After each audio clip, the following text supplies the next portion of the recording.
On the night of October 11th, 1969, a taxi driver named Paul Stine picked up a passenger in San Francisco's theater district.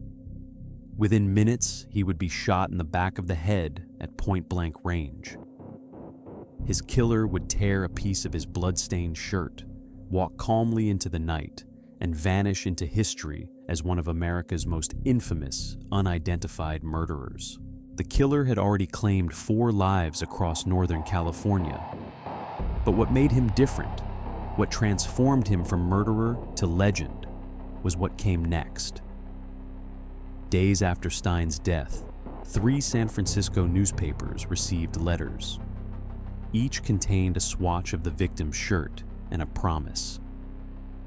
The writer claimed responsibility not just for Stine, but for a string of murders across the Bay Area. He threatened to kill again, to shoot children on a school bus, to become what he called a collector of slaves for the afterlife. And he signed his letters with a symbol that would become synonymous with terror, a circle with a cross through it, like the crosshairs of a gun sight. This was 1969. America was bleeding. The Vietnam War raged overseas. The Manson family had just shattered the summer of love with brutal murders in Los Angeles. And now, in the fog-shrouded hills of San Francisco, a new kind of killer had emerged. One who didn't just kill, but played games. One who sent ciphers and codes to newspapers, daring police to catch him. One who called himself Zodiac. This is the story of 5 confirmed murders, dozens of theories, and one inescapable truth. Despite 56 years of investigation, despite thousands of suspects, despite advances in DNA technology and code breaking that seemed impossible in 1969, we are no closer to knowing who the Zodiac Killer really was. This is the story of why his identity will never be known. To understand how one man could terrorize an entire region and disappear without a trace, we have to go back to a cold December night in 1968, to a lonely road outside a small town called Berryessa, where 2 teenagers went on their first date and never came home. December 20th, 1968. Lake Herman Road stretched dark and empty through the hills east of San Francisco Bay. It was the kind of place young couples went to be alone, far from the eyes of parents and neighbors. That night, 17-year-old David Faraday took 16-year-old Betty Lou Jensen there in his mother's station wagon. David was a straight-A student, president of his high school class, bound for college. Betty Lou was a cheerleader, popular and bright, with her whole life ahead of her. They had known each other for years, but were just beginning to date. The night was cold and clear, and they parked at a gravel turnout overlooking the water, talking and listening to the radio. Just before 11, another car pulled up behind them. The driver got out and approached. What happened next remains unclear, but the evidence tells a brutal story. David and Betty Lou never had a chance to drive away. The killer shot David in the head while he was still behind the wheel.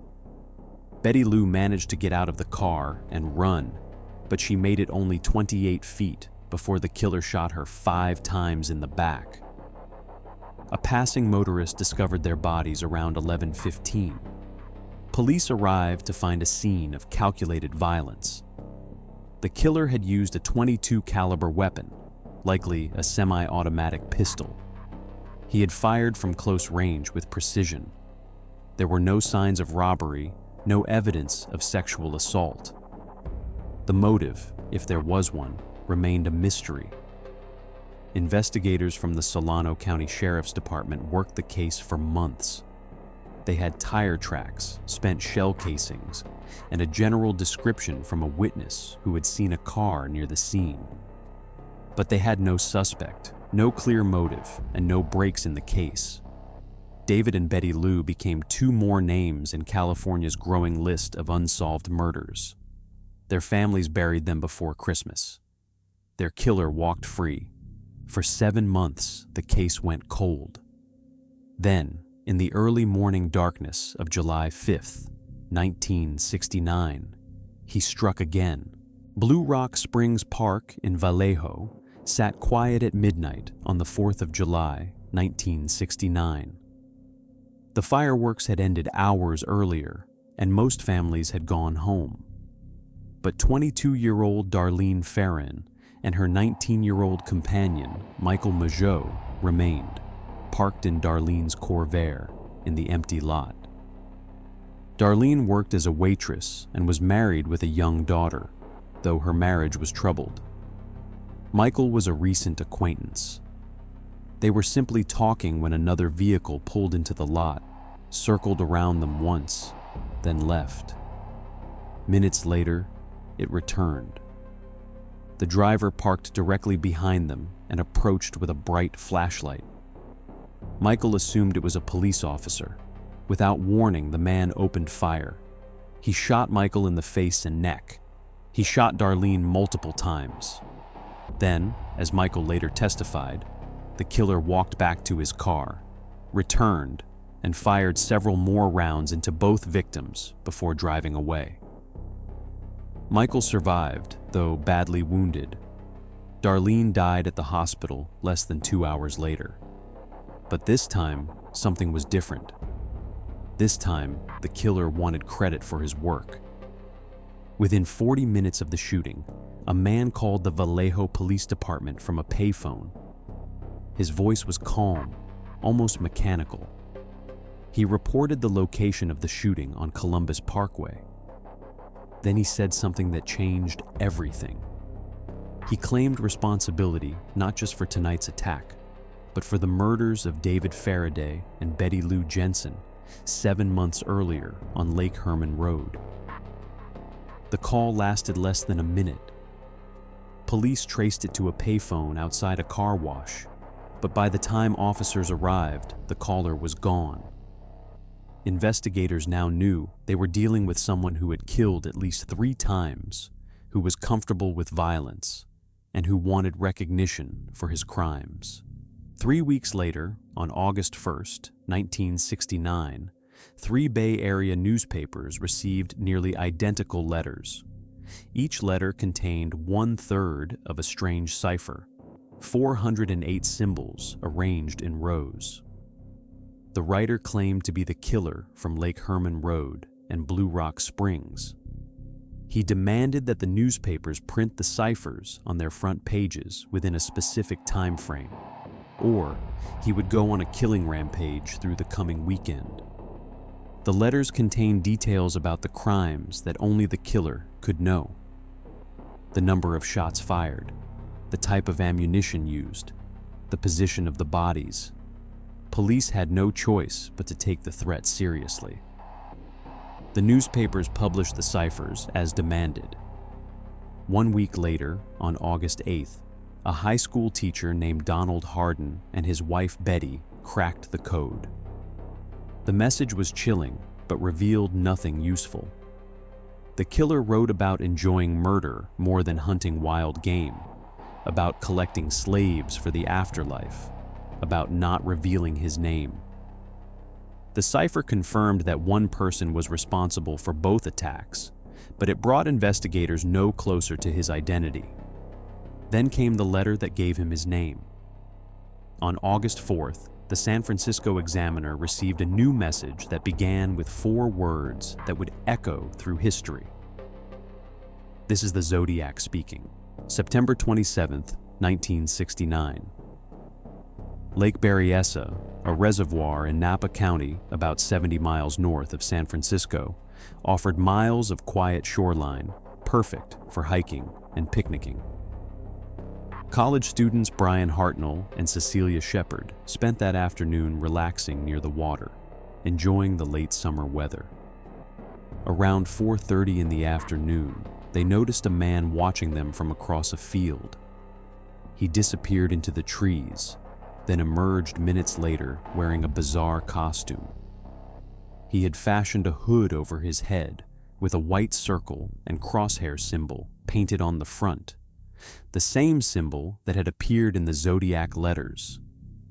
He carried a gun and a length of white clothesline rope. Brian later described the encounter in detail. The man approached claiming to be an escaped convict who needed their car. His voice was monotone, almost rehearsed. He ordered Cecilia to tie up Brian. Then he bound both of them with the rope he had brought. Brian tried to keep him talking, tried to keep things calm, tried to find a way out of the situation. Without warning, without any provocation, the man pulled out a knife and began stabbing. He stabbed Brian 6 times at the back. He stabbed Cecilia 10 times, repeatedly plunging the knife into her back and abdomen. Then, as Brian later recounted, the man simply walked away, moving methodically toward the road. But he wasn't finished. Before leaving the area, the killer approached Brian's white Carmen Ghia and used a black felt-tip pen to write on the car door. He drew his circular symbol with crosshairs. Beneath it, he listed the dates and locations of his confirmed attacks. Vallejo, December 20th, 1968. July 4th, 1969. September 27th, 1969, by knife. A fisherman heard the victim's screams and called for help. Park rangers arrived to find Brian conscious and able to speak. Cecilia had also survived the initial attack and gave a detailed description of their assailant before losing consciousness.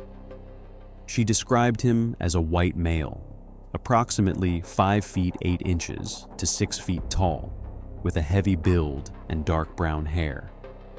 She mentioned his unusual costume and the methodical way he had carried out the attack.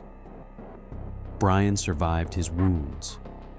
Cecilia died 2 days later at the hospital without regaining consciousness. She was 22 years old, a student at Pacific Union College with plans to become a teacher. Shortly after the attack, the killer called the Napa County Sheriff's Office from a payphone to report the crime, ensuring that help would arrive for his victims. Then he disappeared into the growing fog of his own legend. Within weeks, he would kill again, and this time, there would be witnesses who saw his face. October 11th, 1969. Paul Stine, a 29-year-old graduate student at San Francisco State University, worked part-time as a cab driver to support his studies.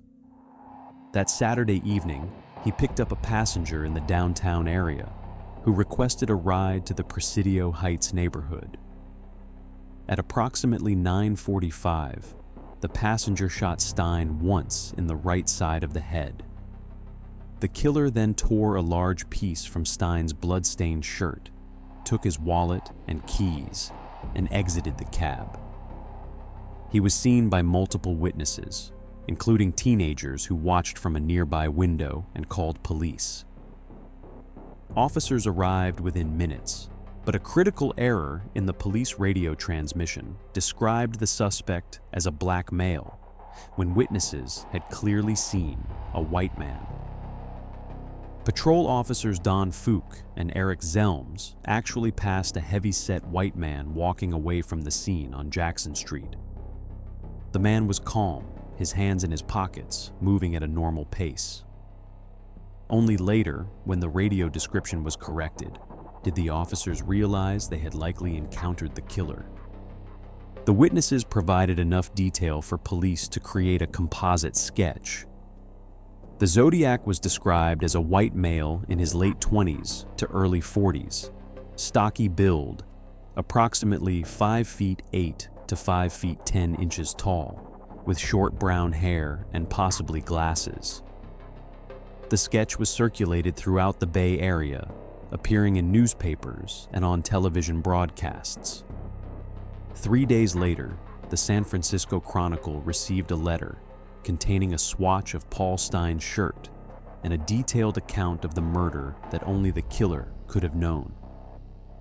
The letter mocked the police for not catching him, even though he had been in plain sight.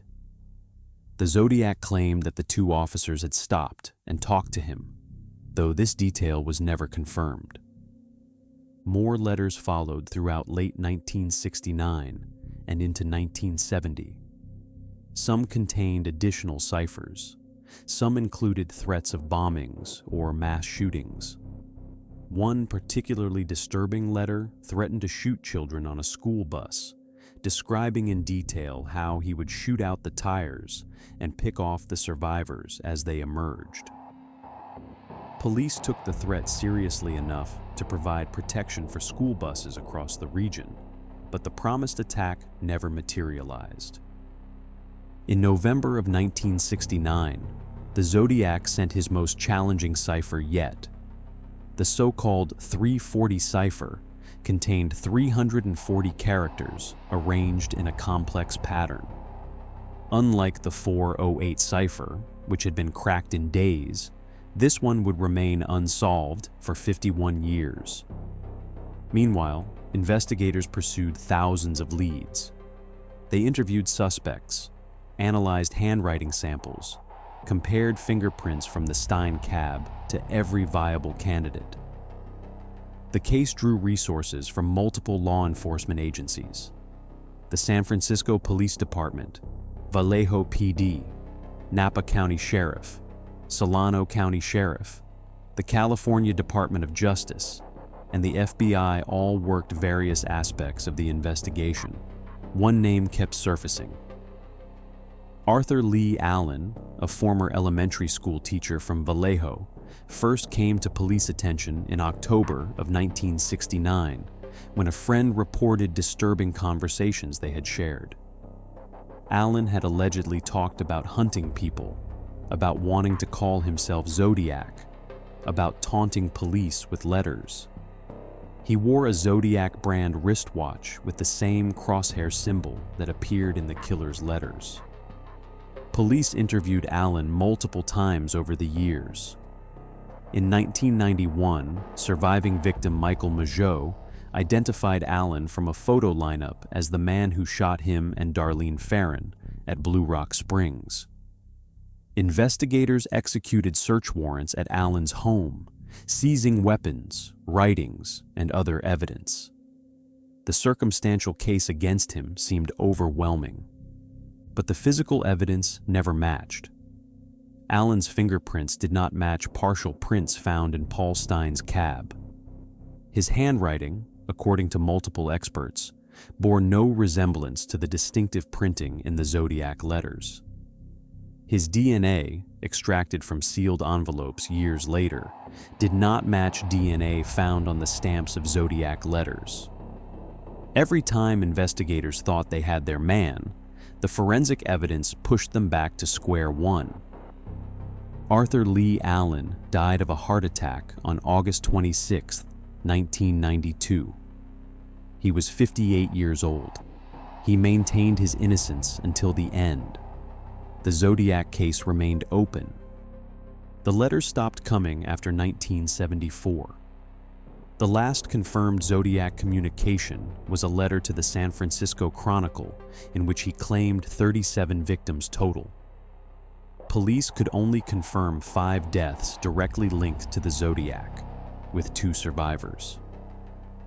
The discrepancy has fueled decades of speculation about additional victims that were never connected to the case. In the years that followed, the investigation never truly went cold. New detectives inherited the case files. Amateur sleuths and true crime enthusiasts pored over every detail, developing their own theories and suspects. Books were written. Documentaries were filmed. The Zodiac became a permanent fixture in American popular culture, inspiring villains in movies like Dirty Harry and serving as the subject of David Fincher's acclaimed 2007 film Zodiac. Advances in forensic science brought new hope periodically. In the early 2000s, investigators developed a partial DNA profile from saliva on the stamps of Zodiac letters. The profile was incomplete, lacking sufficient markers for a definitive match, but it was enough to rule out some suspects, including Arthur Lee Allen. Fingerprint technology improved, allowing for better analysis of the partial prints from the Stine cab, but no matches were ever found in criminal databases.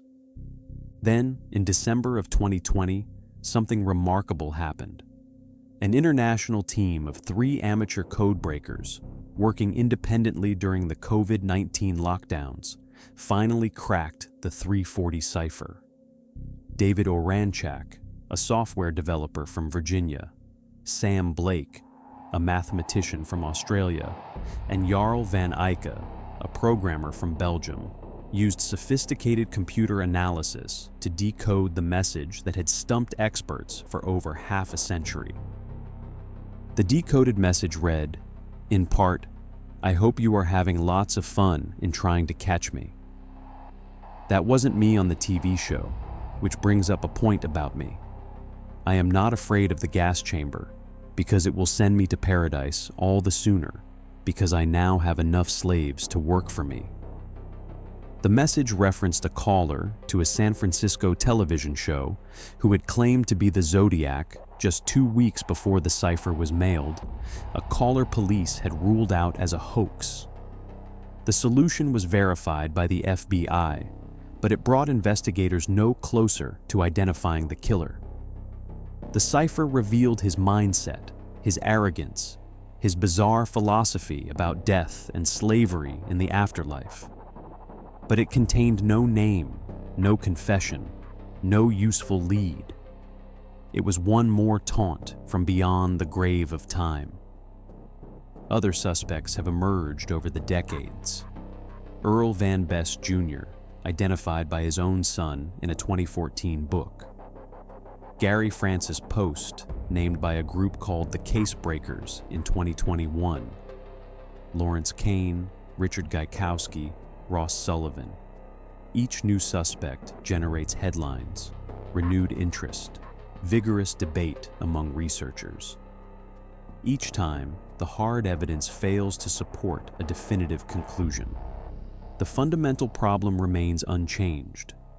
The Zodiac was meticulous. He left minimal physical evidence. He likely wore gloves during the attacks. He avoided leaving clear fingerprints.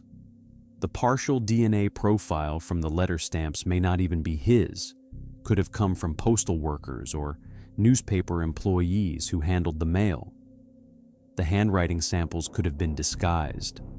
The eyewitness descriptions, while helpful, varied slightly in details and were based on brief sightings under stressful conditions.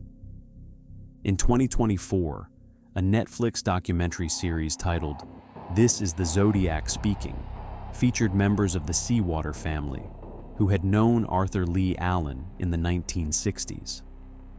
The siblings alleged that Allen had taken them on trips to locations where Zodiac victims were later found, that he had drugged them as children, that he had confessed to being the Zodiac shortly before his death in 1992. The documentary reignited public interest in Allen as a suspect, but it did not change the fundamental reality. Allen died over 30 years ago without being charged, and the forensic evidence still does not support his identification as the killer. The case remains officially open in San Francisco, Vallejo, Napa County, and with the FBI. Detectives still receive tips, still follow leads when credible new information emerges. But with each passing year, the likelihood of a definitive solution diminishes. The Zodiac, if he is still alive, would be in his 80s or 90s now. More likely, he has been dead for years, taking his secret to the grave. Why will the Zodiac Killer's identity never be known? The answer lies not in a single factor, but in a constellation of circumstances that have proven insurmountable. He operated in an era before modern forensic technology, before DNA databases and genealogical matching, before security cameras and cell phone tracking, before the interconnected digital systems that make it nearly impossible for a serial killer to operate undetected today. The Zodiac had the advantage of timing, striking at a moment when law enforcement tools were limited and forensic science was in its infancy. He was intelligent and careful. He varied his methods and locations. He wore gloves or was meticulous about not leaving clear fingerprints. He may have disguised his handwriting. He stopped killing, or at least stopped claiming credit, at a time when he could have continued. Many serial killers are caught because they cannot stop, because their compulsion drives them to take greater risks. The Zodiac, whatever his true motivation, possessed the discipline to walk away. The passage of time has erased what few physical traces might have led to his identification. Potential witnesses have died. Memories have faded. Physical evidence has degraded. The original investigators, the men and women who worked the case when it was fresh, have retired or passed away, taking with them institutional knowledge and insights that can never be fully recovered. But perhaps most frustratingly, the Zodiac may have hidden in plain sight. He may have been interviewed and dismissed.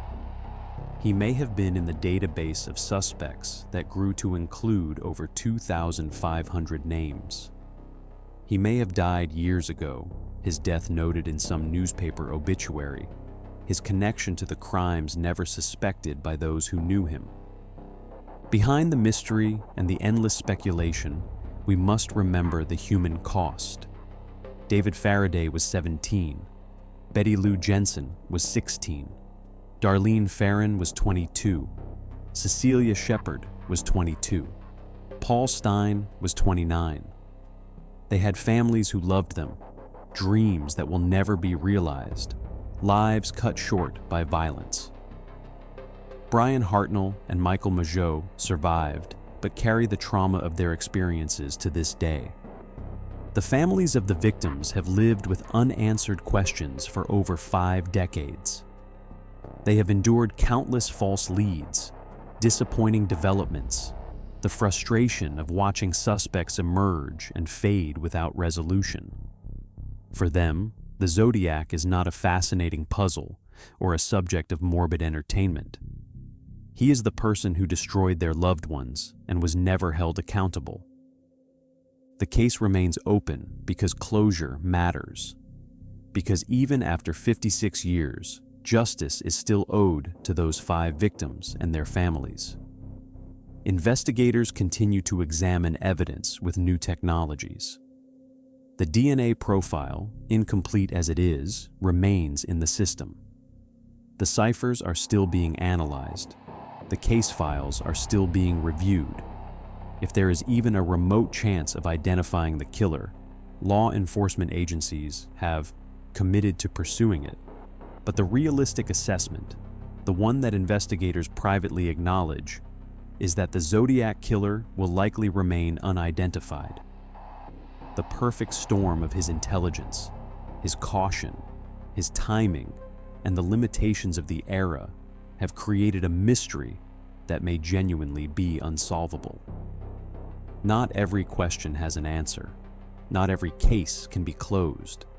Sometimes, despite our best efforts and our most advanced technology, the truth remains just beyond our reach. The Zodiac Killer wanted to be remembered. In that terrible way, he succeeded. His symbol, his ciphers, his taunting letters have earned him a permanent place in the American consciousness. But he also wanted credit, wanted recognition, wanted his name to be known. In that respect, he failed. He remains a cipher himself, a blank space where a human being should be, known only by the fear he created and the lives he destroyed. The case that defined an era of American true crime remains what it has always been: a mystery, a tragedy, and a reminder that some questions may never be answered.